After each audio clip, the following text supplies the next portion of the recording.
บ่ได้เว้าให้ย้านแต่อยากมาเล่าให้ฟังสวัสดีคุณผู้ฟังทุกท่านครับพ่อกับลุงดมเล่าเรื่องผีมื้อนี้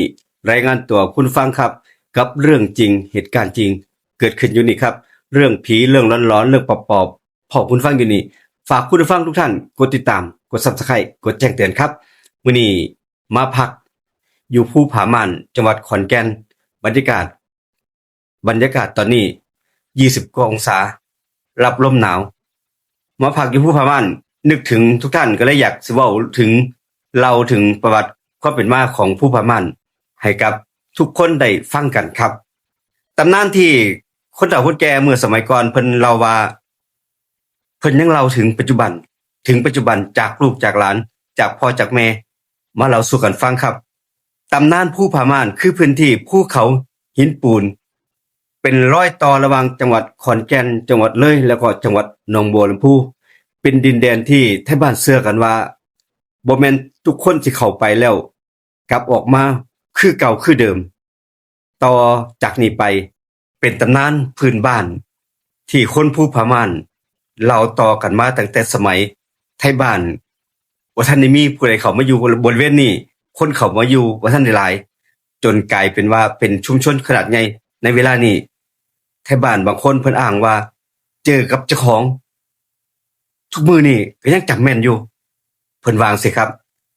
ในนั้นเพิ่นบอกว่ามีผีป่าบังตาบางครั้งเดินวนอยู่ในป่าสมัยก่อนเดินวนอยู่นั่นแหละครับหาทางออกบ่ได้ตำนานที่ดังที่สุดของภูผาม่านไทบ้านเพิ่นเข้าป่ามักหลงทั้งที่คุ้นเคยคนไทบ้านอยู่คุ้นเคยอยู่แถวนี้แต่เพิ่นก็หลงเดินวนกลับไปกลับมาอยู่หม้องเดิมเสียงคนเอิ้นดังมาแต่ไกลๆคนโบราณเพิ่นว่าภูผาม่านมีเจ้าป่าถ้าผู้ใดเข้าไปบ่ขอขมาบ่เคารพสิโดนบังตาเพิ่นว่าแบบนี้ครับสัญญาณผีบังตาที่ภูผาม่านป่าที่เงียบผิดปกติในเวลานั้นเข็มทิศนี่หมุนรู้สึกว่าเหมือนว่ามีคนเดินตามในตอนนั้นทำที่ต้องห้ามทำที่เห็นโบชัวมันอยู่ในห้องพักบ่มีผู้ใดเอ่ยชื่อถึงภูผาม่านเป็นธรรมมีธรรมมากมายตั้งแต่ธรรมที่คนเฒ่าคนแก่บอกว่าเมื่อฮู้ชื่อแล้วอย่าเอิ้นคนที่เข้าไปแล้วกลับมาเล่าให้ฟังว่าแบบนี้ครับได้ยินเสียงคนสวดเบาๆเห็นแสงไฟที่บ่มีผู้ใดอยู่หม้องนั้นฝันเห็นพระในวันพระเห็นคนโบราณมาขอของคืนครับบางคนป่วยหนักหลังจากที่ออกมาจากป่าเชื่อกันว่าไปลบหลู่ของเก่าที่อยู่ในป่านั่นเองอยู่ใน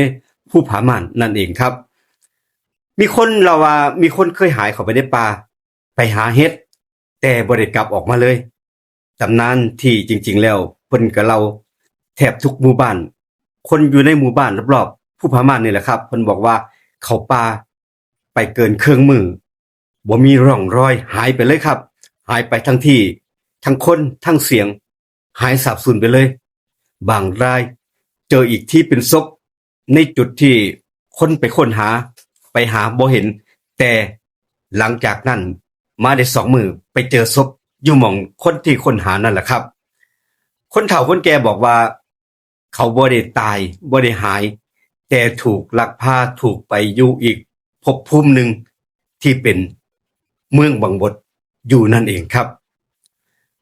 เพิ่นบอกว่ามีไฟประหลาดๆลอยอยู่เหนือภูผาม่าน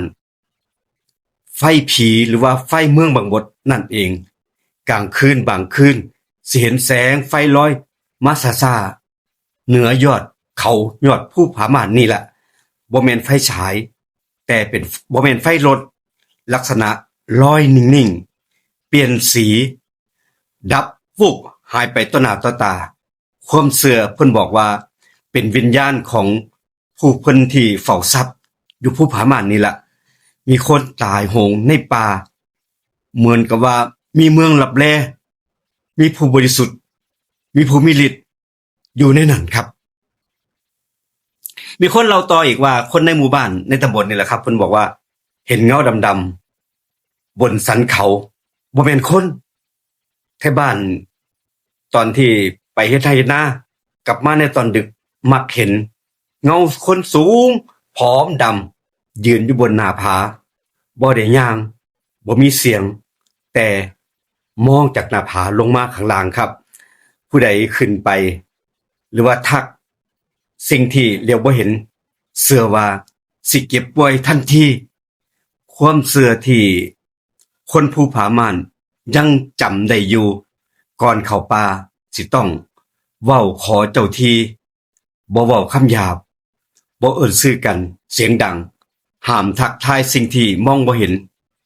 คำโบราณเพิ่นบอกว่าป่าบ่ได้ย้านคนแต่คนต้องย้านป่าเท่านั้นครับ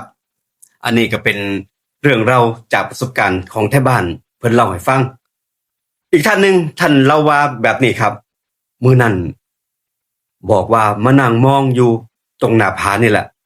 มองขึ้นไปบนหน้าผาที่สูงชันมืดเงามืดดำเหมือนกับว่าเป็นผ้าม่านพื้นบักใหญ่ปกคลุมบริเวณนี้ลอยมาต่ำๆผ่านไปซ่าๆลมพัดปะทะหน้าวุบเลยทีเดียวรู้สึกว่าเหมือนกับว่ามีผู้ใดเอาลมมาเป่าใส่หน้าเอาของสิ่งของที่แล้วบ่เห็นมาพ่นใส่หน้ามาพรมน้ำหรือว่าสิ่งที่เฮาเห็นบ่เห็นครับมาลดต้นคอเย็นวาบไปเลยทีเดียวตอนนั้นเราให้ฟังว่าคนที่พบเหตุการณ์ฟังว่าตอนนั้นผมบ่ได้คิดอิหยังแค่นั่งเลี้ยวเบิ่งหน้าผาแล้วก็สูบยาม้วนสุดท้ายมองไปข้างหน้ามองลงไปที่บนภูผาม่าน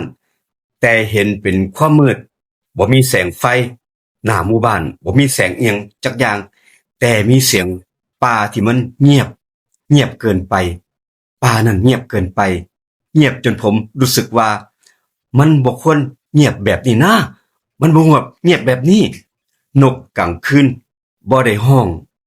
แมลงบ่ได้ขันแม้แต่เสียงลมเหมือนกับว่าถูกอิหยังจากบางอย่างกลืนกลับไปกับเสียงนั้นทุกอย่างเงียบผิดปกติผมนั่งอยู่ตรงนั้นยังอยู่บังนั้นโดนไปบ่รู้ตัวมารู้สึกตัวอีกทีหนึ่งเหมือนกับว่าสายตาเจ้าของนี่บ่ยอมลดละจากหน้าผาที่มองลงมาข้างล่างพอรู้ตัวอีกทีหนึ่งผมลุกขึ้นคนนี่ลุกเลยทีเดียวแต่ร่างกายผมบ่ขยับแล้วผมก็เห็นเป็นเงาดำๆค่อยๆโผล่ขึ้นมาจากขอบหน้าผาบ่แม่นคนครับเพราะว่ามันได้ปีนขึ้นไปบ่แม่นสัตว์เพราะว่าบ่มีเสียงมันคือเงาที่ถูกยกขึ้นมาจากข้างล่างขึ้นไปข้างบนผมกลืนน้ำลายเอื้อกมือข้างหนึ่งจับแขนตัวเองแล้วก็ยิกผมบ่รู้สึกหยังเลยตอนนั้นหัวใจเต้นแรงจนได้ยินคนเว้าอยู่ข้างๆหูผมบอกว่าเงานั้นสูงผอมยืนนิ่งเหมือนกำลังมองลงมาหาผมทั้งที่ผมเห็นตอนนั้นมันบ่มีใบหน้ามันบ่กล้าขยับมันบ่กล้ากระพริบตาแต่มันหายใจแรงๆผมย้านในหัวใจมีแต่คำของคนเฒ่าคนแก่เคยเตือนบอกว่าถ้าเจออิหยังบนภูผาม่านอย่าทักอย่าซี้อย่าสบสายตาแต่สายตาของผมมันคือถูกดึงสายตาไปมองสิ่งนั้นเหมือนกับมีเอียงบางอย่างบอกผมว่ามองมามองให้ชัดเงาดำนั้นค่อยๆขยับเดินขึ้นไปแต่เหมือนกับว่ายิ่งมองเท่าไหร่ยิ่งลอยขึ้นไปบนหน้าผาลอยขึ้นไปใกล้ผมนี่รู้สึกว่าได้ว่าผมนี่รู้สึกสันหลังเย็นวาบไปอีกครั้งหนึ่งเพราะว่าลมพัดจากป่านั่นแหละและเป็นลมจากตรงหน้าผาภูเขานั่นเองตอนนั้นผมเองก็รู้สึกตัวทันทีผมบ่ได้มองตรงหน้าผาเพียงคนเดียวแต่หน้าผากำลังมองกลับลงมาอีกครั้งหนึ่งเป็นภาพที่เห็นกับตา นนี้ก็เป็นเรื่องเล่าครับคุณผู้ฟังชาวบ้านบริเวณแถวนี้เพิ่นเล่าให้ฟังลุงดมเล่าเรื่องผี